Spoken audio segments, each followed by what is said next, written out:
C'est en réponse à l'appel du 17 juin à agir contre la réintoxication du monde que nous, habitants, habitantes altilégériens, altilégériennes, proposons de nous rassembler contre le projet de la déviation de la RN 88.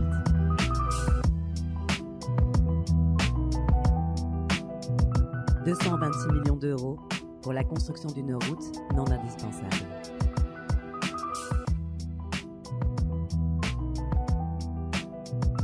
N'y a-t-il pas mieux à faire d'une telle somme à l'heure du dérèglement climatique, de l'effondrement de la biodiversité et de la nécessité absolue et urgente d'une transition écologique et énergétique?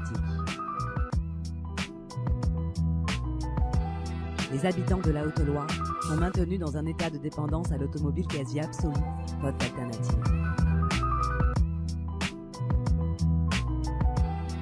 Et demain, l'augmentation inévitable du prix de l'énergie va encore aggraver la situation. Cet état de fait n'a pourtant rien d'inéluctable. Il est simplement le résultat de choix politiques délibérés. Le développement économique de la Haute-Loire ne dépend pas de ces travaux pharaoniques dont l'impact environnemental sera très sévère. Cet investissement lourd n'amorce pas le virage indispensable vers une nécessaire sobriété. Ce projet, qui date de l'ère industrielle, n'est ni dans l'air du temps, ni du côté de la sauvegarde de ce qui reste de biodiversité. Il ne peut non plus rendre résilients nos territoires face aux grands changements de ce siècle. Ce projet est à rebours d'une vision d'avenir qui prenne en compte les grands enjeux d'aujourd'hui.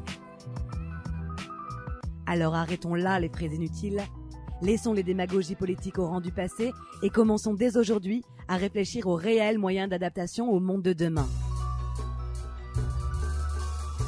C'est pourquoi nous exigeons l'arrêt immédiat de ce projet de déviation de la RN 88.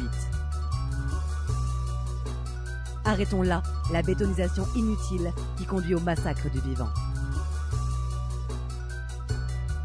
Nous le pressentons tous, nous ne pouvons plus continuer à détruire le vivant et nous devons collectivement entamer un changement. Nous sommes à un tournant de l'histoire, alors allons-y, agissons pour le vivant.